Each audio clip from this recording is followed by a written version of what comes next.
네, 전월세 신고제가 다음 달부터 본격적으로 시행됩니다.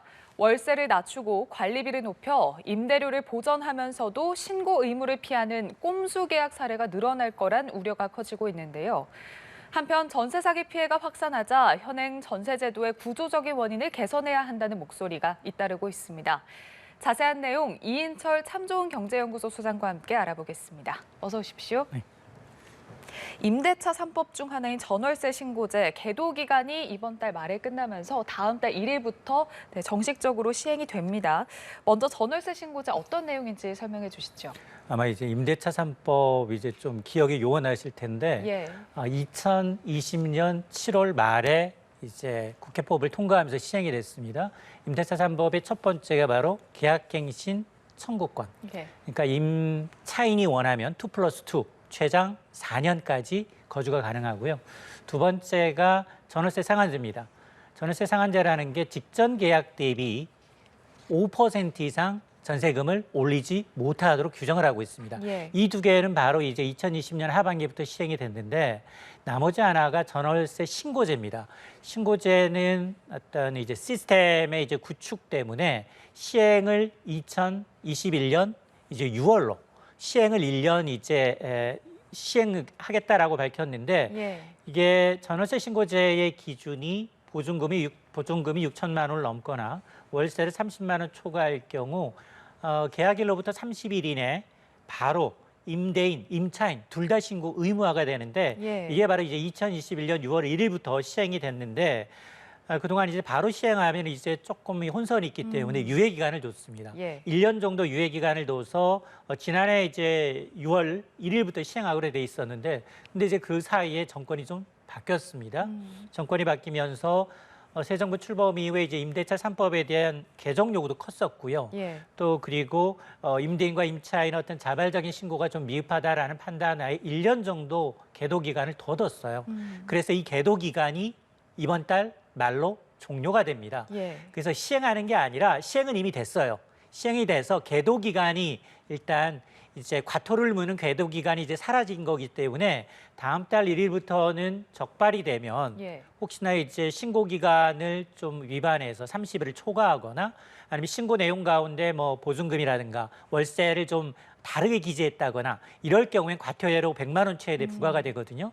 그러니까 이제 지금까지는 행정지도였다면 예. 다음 달부터는 바로 허위 신고하게 되면 100만 원의 과태료가 부과된다라고 생각하시면 되겠습니다. 임대인, 임차인 모두에게 과태료가 부과될 수 있다라는 점 말씀하시는 거죠? 맞습니다. 이제 임대인과 예. 임차인 모두에게 부과가 되고 이에 앞서서 제가 그동안은 우리가 이제 전세를 가게 되면 주로 보면 이제 동주민센터에다가 신고를 하거든요. 예. 지금 온라인, 오프라인 둘 다 됩니다.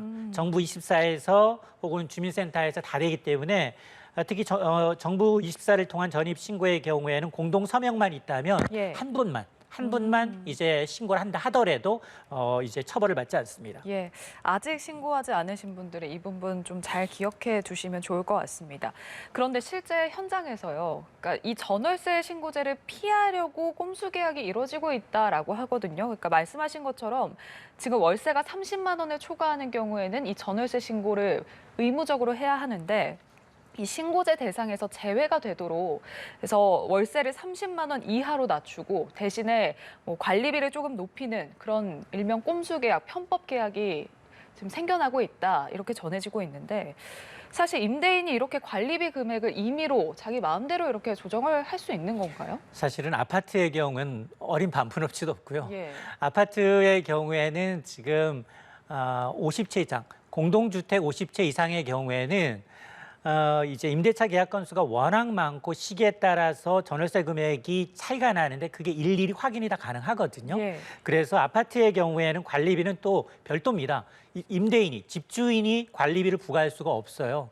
이거는 공동관리비이기 때문에 평수에 따라 달라질 뿐 임대인의 의사와는 무관하게 관리비를 받을 수가 없습니다. 문제는 예. 이제 공동주택 50인 미만, 그러니까 이제 빌라라든가 연립이라든가 다세대 다가구는 좀처럼 50채를 넘을 수가 없거든요. 예. 이분들은 공개 대상이 아니에요. 그래서 이분들의 경우는 말씀하셨던 것처럼 지금 기준이 전월세 신고제 기준이 보증금 6천만 원 이상, 그리고 월세가 30만 원이니까 그러면 보증금을 5,900만 원 정도만 받고 월세도 한 29만 원 정도 받고 대신에 이제 뭐 관리비 명목으로 한 60만 원, 배보다 배꼽씩 더 크게 예. 받을 수 있거든요. 그게 바로 이제 비아파트를 얘기하는 겁니다. 그래서 사실 이 문제도 지난해까지만 하더라도 공동주택의 경우에는 100호 이상, 그러니까 나홀로 단독 아파트의 경우는 100호 미만의 아파트도 있었거든요. 예. 이런 문제가 자꾸 부과가 되니까 제기가 되니까 이제 공동주택 관리 정보 시스템이라고 해서 K 아파트에 50채 이상으로 지난해부터 규정을 낮춰놨는데 예. 그 규정을 연립이나 빌라는 대부분 또 빠져나가고 있다는 그렇겠네요. 겁니다. 자, 그러다 보니 지금 이제 50가구 미만이어도 이제 지금처럼 공개를 하게 되면 어떤 집주인이 어떤 빌라 집주인이 관리비는 지금 월세는 29만 원을 받는데 관리비는 60만 원을 받는다. 이게 눈에 두드러지기 때문에 예. 못 하거든요, 그렇게. 그래서 아마 이 시스템 사실 그 신고 기준에 따라서 보증금이나 어떤 이제 월세 금액을 별도로 두지 않고 직접 임대인이 책정할 수 있는 이런 소형 가구의 경우에는 예. 반드시 이제 이 공개를 하게 해서 이 규정을 좀 엄격하게 적용을 해서 이런 편법으로 이제 임대인들이 법망을 좀 피하는 것은 좀 최소화해야겠습니다. 예, 제도 보완이 좀 필요해 보입니다.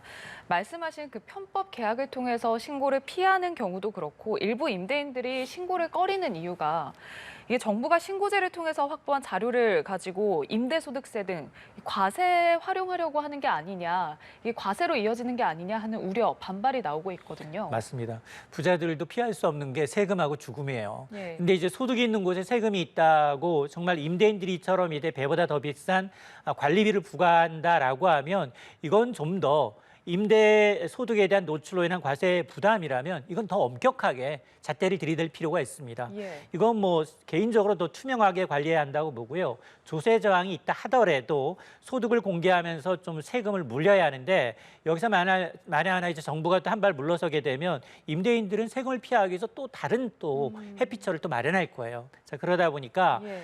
부당한 관리비 부과 사례가 발생하지 않도록 이 다양한 방법을 좀 검토해야 되는데 앞서 제가 50인 이하 가구의 경우에도 이미 아빠 이제 K 아파트 공동주택 관리 정보 시스템이 구축이 돼 있기 때문에 그걸 좀 더 이제 시스템을 이제 업그레이드 시켜서 소규모 주택의 관리비 내역도 좀 공개할 수 있도록 예. 인터넷으로 공개할 수 있도록 해야 아마 소액 임차인들의 피해가 더 줄어들 것으로 예상이 됩니다.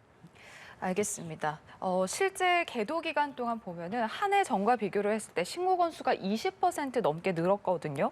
제도의 실효성에 대해서는 어떻게 생각하시는지? 일단 제도의 실효성 측면에서는 분명히 앞서서 이제 임대차 3법의 두 개는 사실 시장 기능을 조금 무시한 부분이 있거든요. 예. 왜냐하면 이제 2년 대 2년, 최장 4년까지 사는 것에 대한 거부감, 그리고 또 하나는 직전 계약보다는 5% 이내에서 임대료를 책정해라라는 건 분명히 예. 시장의 어떤 자율적인 기능을 조금은 이제 억제하는 방안이지만 그러나 이제 전월세를 신고한다는 것은 거래 투명성 차원에서 특히나 이번에 나타났던 이제 전세 사기의 대부분이 보면 예. 고액의 전세 보증금이 아니에요.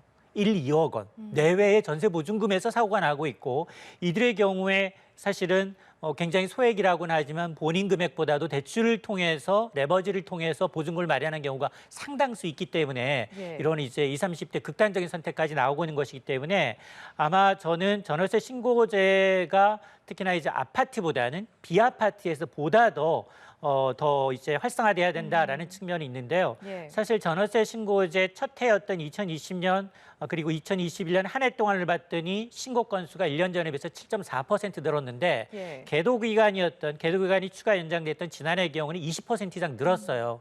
이 얘기는 아파트에 대한 거래 건수보다도 이런 비아파트에 대한 거래 건수가 상당히 늘었다는 것이기 때문에 상당히 고무적이다. 예. 그리고 앞서서 제가 이제 소액 보증금 기준을 6천만 원과 월세 30만 원이 아니라 이 기준을 아예 없애버리면 예. 전체 모든 전월세 거래에 대해서 신고하도록 하게 되면 아마 지금과 같은 전월세 사기단이 굉장히 교묘하게 예. 전세 이제 새로 지어진 빌라라든가 이런 다가구 다세대 주택의 경우에는 기존에 이제 우리가 기준이 되는 가격이 없었기 때문에 예. 정말로 정보가 없는 상황에서 이게 기준 가격처럼 이제 집값이 오히려 이제 더 낮아지는 경우가 발생하고 있는 것이기 때문에 아마 저는 점점 신고 대상 기준 주택 가격을 좀 낮추고 아예 조건 없이 하게 되면 임대차 계약 건수의 경우에는 전부 의무화하는 방안도 고려를 해야 한다고 생각을 합니다. 예. 전세제도와 관련해서 조금 더 깊게 살펴보겠습니다. 사실 이 전세제도라는 게 해외에는 없는 우리나라에만 있는 제도고 그동안은 사실 뭐 서민들의 내 집 마련을 위한 징검다리였다 이렇게 좀 긍정적으로 평가를 해볼 수 있을 것 같은데 최근 들어서 이제 좀 피해를 보는 임차인들이 증가를 하다 보니까 사실 임대인에게 그 큰 돈을 맡기면서 임대인이 안전한지 평가하기가 좀 쉽지 않거든요. 그렇다 보니까 안전장치가 부족한 사금융과 다름없다. 이 사금융인데 여기에 대한 약점이 곳곳에서 나오면서 대안으로 보증금 일부를 금융기관 등에 공탁하는 내용이 거론이 되고 있거든요. 이 부분은 어떻게 보세요? 근데 사실 저는 실효성은 상당히 좀 떨어진다. 음. 아이디어 측면에서는 나쁘진 않아요. 왜냐하면 전세 이 보증금이 좀 불안하다고 할 경우에 임차인의 경우에는 주인이 갖고 있는 게 아니라 금융기관에 공탁해 놓고 있다면 분명히 2년 후 내지는 4년 후 온전하게 내 보증금을 돌려받을 수 있다라는 안심은 들지만 자, 집주인 입장에서 전세 보증금은 이제 본인의 어쨌든 이제 임대인의 권한이고 자기가 이제 그 돈을 어떻게 이제 운용을 하든지는 임대인의 재량인데 예. 그 보증금의 일부를 금융기관에 위탁한다라고 하면 아니 나 그러면 전세 내지 않겠습니다. 차라리 그거 내느니 차라리 월세로 내겠습니다. 그러니까 전세 월세화가 더 가속화될 수 있는 측면이 분명히 있거든요. 예. 자 그러다 보니까 실질적으로 집주인 입장에서 만약 이게 공탁이라는 걸 의무화한다면 실효성은 상당히 좀 떨어진다라는 이제 생각이 듭니다. 현실적으로 전세 대출 한도를 좀 축소하고 전세 보증금 반환 보증의 한도를 축소하는 부분이 조금 더 현실적인 대안이다 이렇게 꼽히고 있거든요. 여기에 대한 실효성에 대해서는 어떻게 생각하시는지? 또 사실은 비슷해요. 전세 문제가 됐다고 해서 오히려 이제 뭐 전세 대출 한도를 좀 줄이거나 예. 그리고 이제 지금도 사실은 시행을 하고 있습니다만 전세금 반환 보증 한도를 좀 축소하는 것이 대안인 것처럼 이제 얘기가 되고 있는데 예. 그다지 실효성은 저는 많지는 않다라고 보거든요. 예. 왜냐하면 지금 전세 대출 한도를 줄인다라고 하는 건 자연스럽게 반전세, 반월세 비중이 높아집니다. 그러면 임차인 입장에서 지금이야 전세가 떨어지는 상황이기 때문에 전세금이 불안하다, 내보증금이 불안하다라는 측면에서는 일정 부분 일리가 있어 보이지만 그러나 이게 매달 내야 되는 주거 비용이 꾸준히 오른다는 거예요. 그러면 내가 의미대로 가처분 소득이 줄어들고요. 그렇게 되면 야 나는 평생 그만큼 목돈 마련 시기가 줄어들게 되고 내가 평생 월세만 살다가 내 집 마련을 못하는 수가 있을 수 있거든요. 예. 그렇기 때문에 이거는 이제 장단점이 분명하고 특히 이제 전세금 반환 보증 한도는 지금도 축소 중에 있어요. 그러니까 집값이 이미 보증금이 집값의 90% 이하일 경우에만 보증에 들게 하고 이런 것이 있는데 서민이 대상인 이제 전세 대출과 한도의 추중이라는 건 어차피 찬성하시는 분도 있지만 이걸 한도를 줄임으로 해서 사금융을 이용해서 또 보증금을 또 구해야 되는 분들도 분명히 있거든요. 예. 자 그러다 보니까 이거는 동전의 양면처럼 반대하시는 분도 있고 찬성하시는 분도 있고 또 임대인 입장에서는 상당히 임대인의 재량권을 이제 제약하는 부분이 있기 때문에 상당 부분 좀 실효성 면에서는 효과가 그다지 크지 않다라고 봅니다. 예. 참 집값이 뭐 급격하게 오르는 시기 혹은 급격하게 내려가는 그런 시기에 항상 이렇게 좀 세입자 피해가 부각이 되는데 그만큼 사실 전세 제도라는 게 시장 변동성에 취약하다라는 뜻일 텐데요. 그만큼 일부에서 아예 이 해외에는 없는 전세 제도를 우리나라도 이제 폐지를 해야 된다. 월세로 전환을 해야 한다. 이런 목소리도 나오고 있습니다. 저는 아마 이제 금리가 높은 상황에서는 자연스럽게 이제 전세 비용이 줄면서 전세 반월세 비중 그리고 월세 비중이 높아질 거라고 봅니다. 예. 근데 이제 정부가 인위적으로 임대차 시장에서 전세제를 없애게 되면 지금은 이제 굉장히 전세 대출 금리가 높아서 그런데 전세 대출 금리가 점점 낮아지게 되면 예. 물론 뭐 집주인 입장에서 그렇지만 세입자 입장에서도 차라리 월세 내느니 대출 이자 낮은 전세로 사는 게 더 낫다라는 인식이 나타날 수도 있거든요. 예. 말씀하셨던 것처럼 우리나라만에 있는 이제 전세 제도가 그동안에는 전세 시장이 꾸준히 올라왔기 때문에 나타나지 않은 부작용이 지금은 나타나고 있는 것일 뿐 예.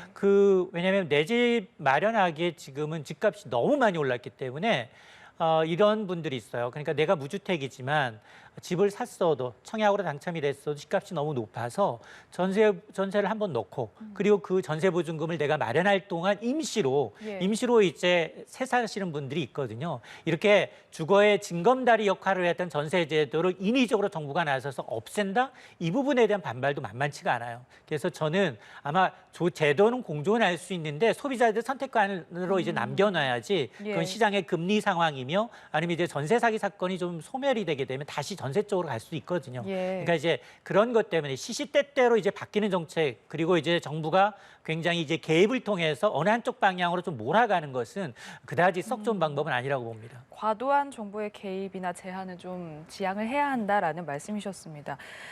국회 국토교통위가 전세 사기 특별법안에 대해서 논의를 계속하고 있는데 합의점을 찾지 못하고 있는 상황이거든요. 오늘도 보증금 채권 매입, 피해자 범위 등을 두고 이견이 갈리고 있는데 참 합의에 도달하기가 쉽지 않아 보입니다. 어떻게 그렇습니다. 예상하시는지요? 사실은 이번 달 들어서 세 번째예요. 1일, 지난 3일, 그리고 오늘 사흘째인데 국회 교통위 이제 국토법안 심사 소위가 이제 세 번째 열렸음에도 불구하고 오전에 별소득이 없어서 오후에 다시 열리고 있습니다. 그럼에도 불구하고 합의 도달에는 좀 실패할 것처럼 지금 뉴스가 나오고 있는 상황인데요. 사실 정부 여당 안의 경우는 그거예요. 우선 이제 피해자들한테 대해서 우선 경매권을 주겠다.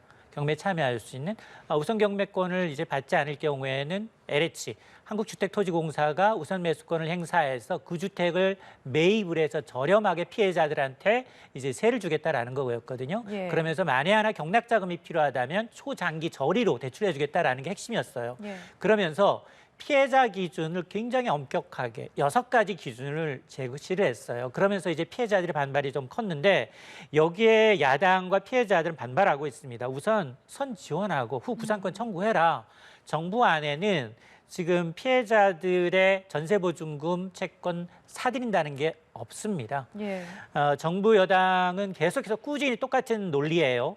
직접 정부가 이제 피해 채권을 사들이게 되면 다른 피해자들, 예를 들어서 뭐 보이스피싱이라든가 다른 전세 사기 피해 사건과의 형평성 문제를 들어서 신중을 기하면서 반대를 하고 있거든요. 그래서 나온 이제 이 중재안이 뭐였냐면 야당이 내놨던 게 지난 3일에 그러면 소액 보증금이라도 최우선 변제권의 권리를 조금 넓혀서 피해를 최소화하자라는 건데 이 역시 정부와 여당은 지금 반대를 하고 있는 상황입니다. 그래서 사실은 지금 이게 벌써 특별법 제정안이 국토위 상정된 오늘까지 합의를 못하게 되면 특별법이라는 미명하에 지금 2주 동안 잠자고 있는 거랑 똑같거든요. 피해자들은 지금 하루가 다르게 굉장히 이 법이 빨리 통과돼서 시행을 돼야지만 되는데 굉장히 좀 이 피가 마르고 있는 상황임을 좀 절실히 느껴서 여야가 절충점을 좀 찾았으면 좋겠습니다. 윤석열 정부 출범 이후 지난 1년 동안 부동산 정책 기조 규제 완화의 방점이 찍혀 있었습니다. 부동산 시장 경착륙을 막기 위한 규제 완화가 효과를 냈다 이런 평가도 나오고 있습니다만 반면에 이제 전세 사기 등 임대차 3법의 부작용이 현실화하고 있다 이런 지적도 나오고 있거든요.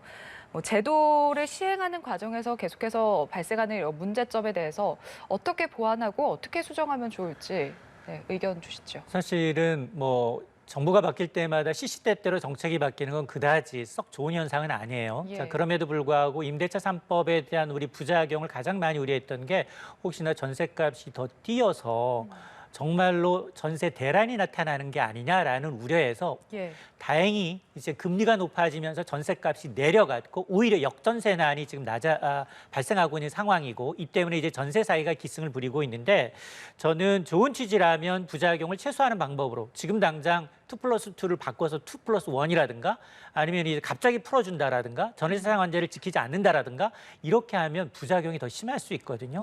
근데 여기서 나타나고 있는 부작용들 가운데 하나는 지금 악의적으로 처음부터 조직적으로 전세 사기를 벌이려는 집단은 사실은 10명의 장정이 도둑 1명 못 막는다는 얘기가 있어요. 그런 거라면 굉장히 여러 가지 제도적 보완 장치를 하겠지만 그러나 지금 보게 되면 전세값이 떨어졌는데 나는 2년 전 전세값을 내줄 수 없는 집주인들의 경우에는 대출 때문에 다주택자라는 이유로 대출이 막혀서 보증금을 못 주는 경우가 있을 수 있거든요.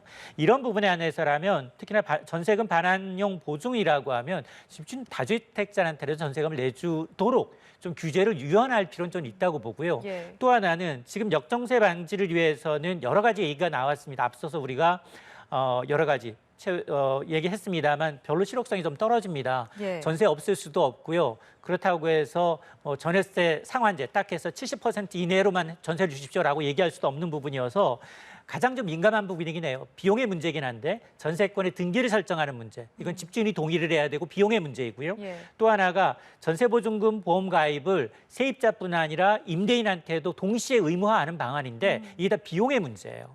그러니까 누가 이 비용을 첨가할 것인가, 예. 그리고 어떤 혜택을 주면서 이걸 유도하도 가입할 것인가, 이 부분에 대한 이제 어떤 고민이 전 오히려 더 현실적이지 않은가라는 생각을 합니다. 알겠습니다. 전월세 신고제부터 현 전세제도까지 이인철 참좋은 경제연구소 소장과 이야기 나눠봤습니다. 고맙습니다.